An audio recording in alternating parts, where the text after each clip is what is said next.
Salut tout le monde, aujourd'hui on reçoit Romain Molina. T'es pas sans savoir que Football Leaks a fait des révélations il y a maintenant 2 semaines.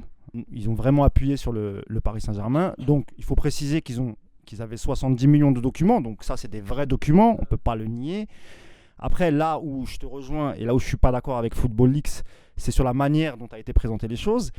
Et on va revenir à ce fameux club français qui n'a pas été cité dans les Football Leaks, donc je crois qu'il s'agit de l'Olympique Lyonnais. Et son président Jean-Michel Aulas qui se vantait après les premières révélations de Mediapart que son club n'était pas cité dans les Football Leaks. Or, je connais ton travail, je sais la manière dont tu enquêtes. Toi, tu as été beaucoup plus loin que les Football Leaks. Ouais. Ah oui, oui, non, parce que là le passage sur Lyon, il est quand même grave. Pour moi, c'est grave. C'est même très grave. Je vais te laisser en parler. Je vais juste faire l'introduction. Quand un président d'un club coté en bourse comme Lyon se vante de ne pas apparaître dans les footballistes, que son club est sain, etc., on sent bien que les footballistes, ça les intéressait peut-être pas trop d'aller creuser du côté de l'Olympique Lyonnais. Toi, tu l'as fait et je te laisse en parler. Bon, alors, avant toute chose, sur les footballistes, quand tu as 70 millions de documents, c'est pas les mecs qui balancent ça. Bon, il faudrait toujours revenir le pourquoi du comment, ça c'est une autre question. Tu as des documents sur tous les clubs. Tous les clubs. Ouais, bien sûr. Donc après, c'est des destinations. On rappelle que c'est une fuite c'est une fuite aussi de quelqu'un qui était proche de la FIFA. Et qui est surtout un hacker. Parce que si tu n'as pas 70 millions de documents par l'opération du Saint-Esprit, c'est pas parce que quelqu'un va dire non, mais oui, mais il y a des conversations WhatsApp, tu les as où, comment, au café du coin, c'est Jean-Paul qui te l'a donné. Non mais faut pas prendre les gens pour des cons non plus quoi.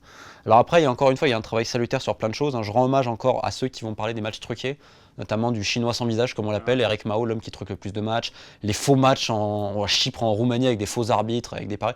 Tout ça c'est des vrais réseaux mafieux et grâce au Football Leaks on peut arriver à en savoir plus. Maintenant là, les documents dont je vais te parler, l'histoire dont je vais te parler, elle n'est pas du tout dans Football Leaks je pense, c'est un travail qui est assez long. Non, je te confirme, elle n'y est pas du tout. En fait, c'est une histoire qui se passe au Brésil il y a une dizaine d'années. L'OL avait un joueur qui s'appelait Nilmar, qui s'était allé chercher. Bon, il y avait quand même pénalty sur Nilmar, je tiens qu'à m'assigner contre le PSV quand même. On va être objectif. Et ils avaient quand même une sacrée équipe là, à ce moment-là, même si tu es fan du PSG. Bien sûr. Diarra, Essien, Juninho, Thiago. Évidemment. C'est la clé du milieu de terrain. Bref. Et donc Nilmar arrive et ils vont le revendre après à Corinthians pour une somme assez importante, quasiment. Club brésilien. Grand club brésilien de Sao Paulo, de quasiment 10 millions. Et en fait, à la même époque, ce club de Corinthians avait été racheté par une société aussi vierge britannique qu'on appelait MSI. Bon, moi je la surnomme mort sans indication, parce qu'ils sont quasiment tous morts les mecs. Ça faisait partie d'un profil plus large qu'on appelait le Brazilian Football Project. Et en fait, l'homme à la tête de MSI, c'était un super agent, qui d'ailleurs est très ami avec Antero Henrique, puisqu'il a essayé de refourguer Alexis Sanchez cet été en mode non mais c'est bien, non mais on n'en veut pas Antero, non mais bon, on va essayer quand même. Et donc Kia, notre ami Kia Jorapian, aka le playboy de Téhéran, aka j'ai 4 identités différentes. Alors, juste pour les auditeurs, est-ce que tu peux en vraiment une minute Kia, nous dire qui est Kia et ce qu'il fait exactement? Il est né à Téhéran, son père a travaillé pour le Shah d'Iran, ils sont partis après la révolution islamique de 79. Il est devenu agent, il était trader de pétrole, vendeur d'automobiles. Il dit tout et son contraire à chaque interview, tu vois, c'est un peu genre Tony Montana, même quand je mange, je dis la vérité. D'ailleurs, il se ressemble un peu physiquement. C'est un mec qui a 4 identités différentes. Qui a vache, il a 3 nationalités aussi, ce qui est sympathique. Et en fait, aujourd'hui, il s'occupe en duo avec Bertolucci de Marquinhos, David Luiz, Coutinho, Oscar, Ramirez. Il a à peu près la moitié de l'équipe nationale du Brésil. Et c'est un élève de Pini Zahavi, je le dis sincèrement. Et bref, c'est lui qui a la tête de ça. Et en fait, il faut préciser, il a recruté Olivier Létang quand il part du Paris Saint-Germain. On va voir où Olivier Létang est allé, tu vois. Voilà, exactement. Présenté dans les médias français comme quelqu'un qui amène des investisseurs très sérieux. Donc on va voir la personne si sérieuse qu'elle est réellement. Parce que je vais remonter un petit peu, si je peux me permettre, on est en 99. Donc on est en Russie à l'époque. Les journaux sont rachetés par ce qu'on appelle les oligarques, qui ont profité des privatisations de toutes les entreprises dans les secteurs clés post-chute de l'URSS. Et notamment d'un oligarque en question, aka le parrain du Kremlin, aka le docteur du mal, Boris Berezovsky. Et lui, il veut racheter Commerçante, qui est le quotidien le plus suivi. Mais le propriétaire, il ne veut pas vendre à des mecs comme ça. Et finalement, c'est Kia Jorapian, un Iranien qui ne parle pas un mot de russe, qui a 27 ans, qui va racheter avec un autre Iranien le quotidien. Conférence de presse, beaucoup se disent c'est un homme de paille. Un mois plus tard, le quotidien appartient à Boris Berezovsky. Bref, donc en fait, il commence comme ça. Et en fait, moi j'ai retrouvé par exemple le mec qui l'a introduit auprès des oligarques. Et c'est pas des petits oligarques, là je te parle. Boris Berezovsky, selon le livre de Paul Klebnikov, mort, il a pris 14 balles dans la tête en sortant un jour de son office de Forbes Moscou. Il a écrit Boris Berezovsky, le parrain du Kremlin, le parrain russe qui peut apprendre 2-3 trucs aux Siciliens. Et dans le livre, c'est noté qu'en gros c'était un des financiers des réseaux Ben Laden en Tchétchénie. Décision confirmée par un document de justice écrit par Romeo Tuna Jr., député brésilien qui a travaillé avec Interpol pendant des années. J'ai le document, confirmé. Bon. Alors, une autre série de crimes comme la pédophilie et d'autres choses. Bref, Boris Berezovsky, il signe ses messages au docteur du mal. Et bon, en gros, pour faire très simple, il rachète Corinthians, le fameux qui a joué Rapture. Mais personne n'y croit rapidement au Brésil. Ils attend. L'argent, il vient d'où? Ils ont fait un stratagème. Mais c'est incroyable. Ils avaient fait un rendez-vous en Géorgie chez l'adjoint de Boris. Donc c'était l'homme le plus riche de Géorgie à l'époque. C'était le Robin des Bois géorgien. Il vole aux Russes pour néo-géorgien. Mais il prend une partie quand même. On l'appelait Badri. Il a une moustache mousse. C'est même plus une moustache. C'est magnifique. Tu sais, dans Tintin, il allait parler moustache de plexiglas. Ben là, ça parlait moustache de Patarkatichvili. Et bref. Donc ils se font leur petit stratagème et tout. Sachant que c'était des mecs liés à Abramovich. Et en fait, c'est juste après qu'Abramovich rachète Chelsea. Tu as une réunion au Wedding Palace. Wedding Palace, c'est une grande demeure très importante à Tbilissi, la capitale de la Géorgie, que notre ami Badri l'a racheté. Tu as Badri, tu as le directeur financier de Chelsea, Eugène Tenenbaum, Stephen Curtis, le grand avocat qui s'occupait des oligarques, qu'on appelle l'avocat du diable. Ils font un rendez-vous. Officiellement, c'est pour gérer le truc d'aluminium de milliards. En réalité, c'est parce qu'ils veulent dans un club de foot. Ils ont choisi Corinthians. Qui ils ont mis en tête? Qui a joué Rapture. Et donc, rapidement, il y a des doutes. Et la justice brésilienne ouvre une enquête. Mais c'est pas la petite enquête. Hein. Donc là, on est toujours sur le transfert de on est Nilmar, avant. de l'Olympique Voilà. Lyonnais. On est juste avant. Voilà, je t'explique le contexte. Voilà, c'est juste pour remettre dans le contexte. Donc, blanchiment, travail pour la mafia russe, terroriste, t'as un peu tout quoi. Et donc, t'as Kia et t'as tout le monde. Et en fait, c'est la société qui est mise en doute. Mais si, parce qu'ils estiment que derrière, t'as ce Boris Berezovsky, etc., qui est interrogé d'ailleurs par la justice brésilienne. Et en 2005, je crois, c'est 2005 ou 2004, l'OL vend Nilmar. Mais moi, j'ai le contrat. Avec la petite signature de Jean-Michel, en anglais et en portugais. Il est. C'est noté, il y a un alinéa. Le joueur, tous ses droits économiques vont appartenir à MSI. Parce que MSI est propriétaire de Corinthians. Donc c'est eux qui achètent le joueur. Alors première question, est-ce que l'Olympique Lyonnais savait à qui ils étaient en train de vendre le joueur? Et deuxième chose, est-ce que Jean-Michel Aulas avait conscience d'où allait venir l'argent? Parce que c'est MSI qui allait payer. MSI qui était sur le même coup, sur une enquête qui a quand même été médiatisée un petit peu. Il y a même une double page dans l'équipe un jour. C'est vite fait.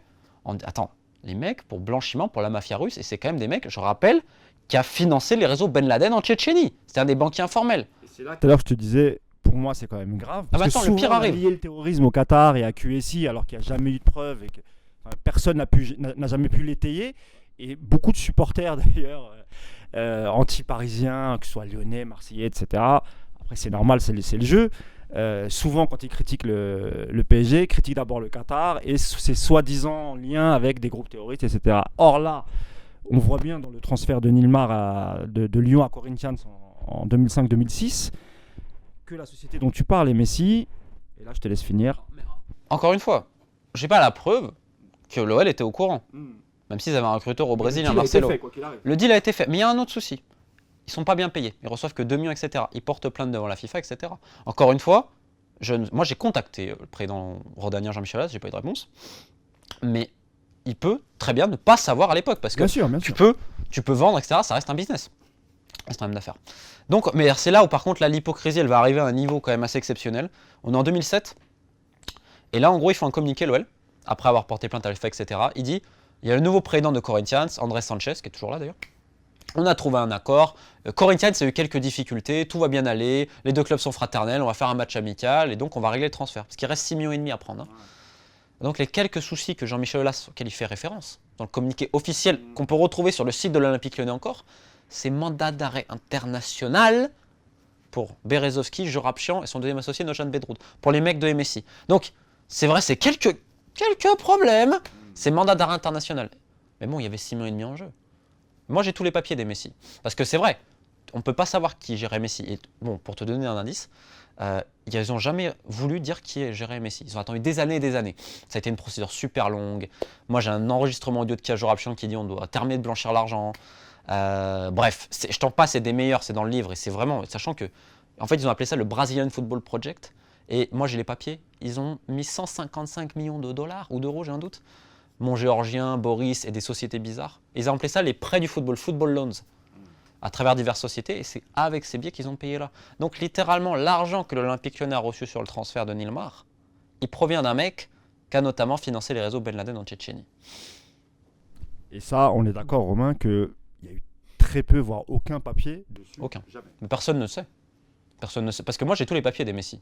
Je peux te dire que c'était vraiment la galère pour les avoir, parce que moi, je hack pas de documents.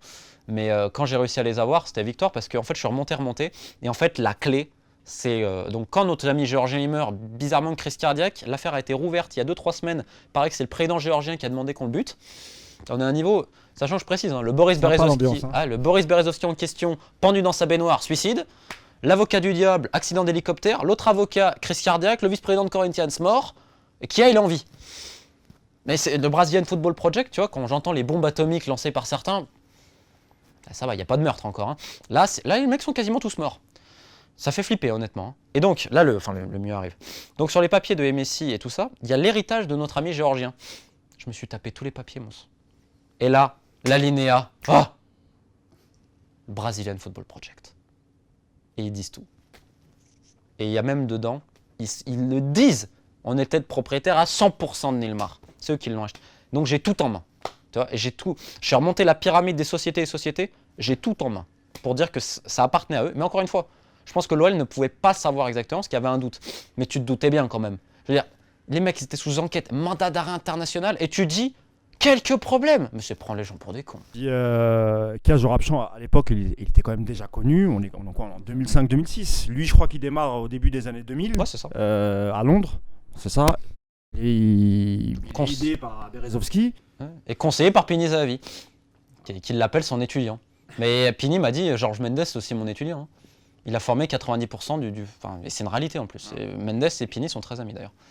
Ce qui est dingue, quoi.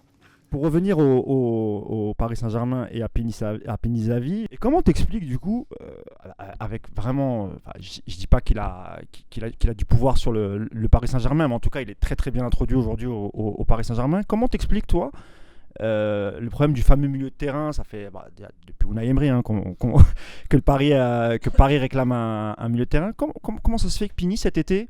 T'as compris quelque chose toi cet été du PSG, le mercato? Absolument rien. Est-ce que les fans ont compris ce qui se passait? Non. Moi je te dis, les gens en interne non plus. Il y a eu des problèmes terribles en interne. T'imagines, le directeur sportif et le coach, ça fait 1 mois qu'ils travaillent ensemble, ils se parlent plus. On était arrivé à ce point-là. T'as la blague à la factory. Vous parlez portugais, vous? Vous êtes portugais? Vous avez appris le portugais?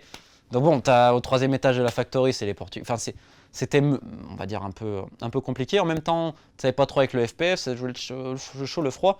Mais il y a une question, c'est si t'as pas d'argent, qu'est-ce que tu vas négocier avec les agents de Kanté? Si t'as pas d'argent, tout le monde s'est posé la question. Tu peux pas. Et autant je peux être très critique vis-à-vis de ça, autant vis-à-vis de la partie administrative, partie marketing, partie développement de l'image, développement du club, diversification des ressources. C'est quasiment le meilleur au monde. Oui, ce qu'a fait Jean-Claude Blanc en 6 ans, il a rattrapé un retard de dingue en fait. Mais quand tu regardes... Normalement, ça c'est 20-30 ans de présence et de travail pour arriver à internationaliser un club qui n'était pas tant que ça avant l'arrivée de... C'est le seul qui a réussi à le faire en France. Ouais. Et tout est réfléchi. Neymar en faisait partie de sa stratégie, Beckham... Il n'y a pas que lui évidemment, tu as Nasser aussi qui a plein de qualités, mais Nasser le pauvre, il dort 3 heures par nuit, le pauvre il est soumis à une pression terrible. C'est pareil, souvent on en veut beaucoup à Nasser. Il faut expliquer que Nasser il a 10 000 casquettes. Ah mais Nasser. 10 000 casquettes. Et puis au niveau politique, c'est pas que n'importe qui, c'est la figure du Qatar en Occident. Mais le problème de Nasser... Il est ministre au Qatar, hein. Enfin, peu de gens le savent, hein. Ministre sans portefeuille, mais il est ministre quand même. Puis c'est quelqu'un de très important, c'est un mec de confiance surtout. C'est quelqu'un de compétent, c'est quelqu'un de... plus que son entourage, ouais. Oh, ouais, qui donne beaucoup pour le club, etc. Malheureusement, j'ai envie de te dire, quand tu as 10 casquettes... Ah mais tu peux pas être bon sur les... Tu fais confiance au mec que tu as mis à qui tu fais confiance. Voilà, c'est pour ça qu'il est obligé de déléguer. Et là, le problème, il est là, Mousse. Le problème, il est un peu là. Maintenant, encore une fois, le PSG, il y a plein de trucs fabuleux. Mais quand tu vois le mercato de cet été, honnêtement, et même un mec amoureux du PSG, il peut pas dire c'est du bon boulot. C'est pas possible. Et même, je vais te dire plus loin, Maxwell, tu sais qu'il va prendre la retraite. T'as toujours pas recruté un arrière-gauche titulaire. Tu te rends compte? Tu savais qu'il allait prendre la retraite. J'aime beaucoup Berchiche. Mais Berchiche, au Paris Saint-Germain, c'est une bonne doublure. Bernat, j'ai rien contre lui. C'est une bonne doublure.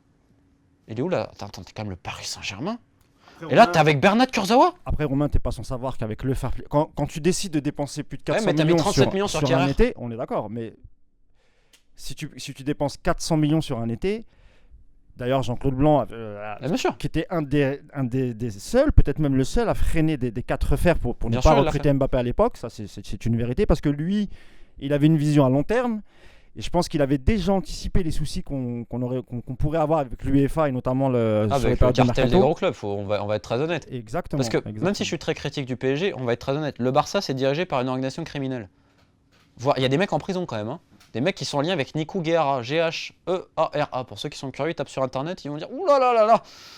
Bon, le Real, même si là c'est compliqué, ça reste un club qui fonctionne de par un pouvoir présidentiel très très fort, avec quand même une certaine logique, une certaine anticipation. Même si là, ils ont mis un gars pour gérer un peu le sportif qui est très très bizarre, mais bon. T'as le Bayern, excuse-moi, le Bayern en termes de margoulin, entre Rummenigge et toute la clique et Honès, très bon ami de Noël Le Graët d'ailleurs. Quand Noël Le Graët avait besoin d'un mettre en Allemagne, t'inquiète pas qu'il a passé un coup de téléphone. Hein. Non, mais c'est bien. Donc bon, t'as des clubs... Président du Bayern dont on rappelle qu'il a fait de la prison pour évasion fiscale, fraude fiscale, etc. Dans la Mano Negra, n'hésitez pas à l'acheter. Mais sérieusement, je remonte beaucoup sur Chelsea, tu vas voir les liens avec Abramovich et tout ça, bon, tu peux aussi des fois. Bon, Manchester City, ce qu'ils ont fait, aussi compliqué. Donc, encore une fois, hein, mais moi, ce que je reproche au Paris Saint-Germain, c'est, on va dire, l'ingérence. Parce que, après, c'est propre aussi aux grosses entreprises qui grandissent d'un coup. Et je pense qu'ils ont aussi payé ça, c'est que d'un coup trop. Et quand Leonardo et Ancelotti sont partis, et également Zlatan a fait énormément pour le club, même si aujourd'hui il faut brûler Zlatan parce que tu comprends, le mariage s'est mal fait, etc. Alors que si le club en est là, c'est en grande partie grâce à ce monsieur, et on va utiliser le mot monsieur, parce que lui, avec Zlatan, tu files les droits. Tu files les droits. Et surtout, c'est un mec qui a professionnalisé le club. C'était un vrai patron de vestiaire. C'était un vrai patron de vestiaire. Avec tout le respect que j'ai pour le capitaine actuel, voilà. D'un côté, tu avais Zlatan, et là maintenant tu passes de Thiago Silva. Je veux dire, tu peux pas quoi. Tu peux pas. Maintenant, très grand joueur, comme de partout. Ils ont tout pour bien faire le Paris Saint-Germain. Maintenant, il est vrai que les grands clubs voient ça d'un très mauvais œil, parce qu'ils veulent garder leurs privilèges. En fait, la situation qu'on a au PSG, c'est la même qu'on a avec les gros clubs. C'est-à-dire, oh là là, attends, lui, ça peut être un danger, il est trop bon pour moi. On va essayer de l'enfiler par derrière. Et notamment le Bayern, qui est un des clubs les plus vicieux qui existent au monde. Mais c'est un scandale, ce club. Donc, ils font pression. Et ça, pas que pour le PSG. C'est pour les modèles de City, voire de Monaco. Parce que Monaco, s'ils sont obligés autant de vendre, c'est parce que pour le FPF, ils peuvent pas. Ils ont même été critiques envers les deux clubs du Milan qui ont été rachetés. Exact. Parce que ça peut bousculer la hiérarchie établie, que ça leur va très très bien. Et donc aujourd'hui, tu as beaucoup de pression et tout. Donc le PSG a le cul entre deux chaises à cause de ça.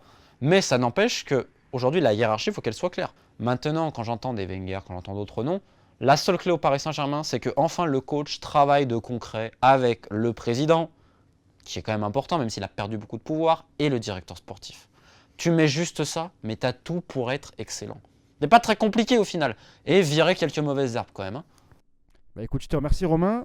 Je te remercie beaucoup. Je rappelle, et je le remontre à la caméra. Mais oui, remontrons-le. Parce qu'il est passionnant ce livre. Voilà, La Mano Negra. N'hésitez pas. Il y a de vraies histoires.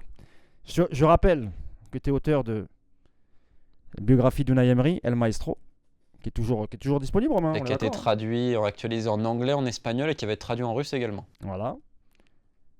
Ta première et ta véritable passion, le basket, c'est mon unique amour. C'est mon unique amour. Qui a été préparé. Coécrit. Voilà. Avec interview. Là, tu fais des heureux, tu as fait des heureux. Donc là, tu as El Matador. Avec quasiment 100 interviews de personnes l'ayant connu. Il y a du Flaco Pastore. Donc ça, vraiment, hein, les supporters du Paris Saint-Germain, je vous le recommande.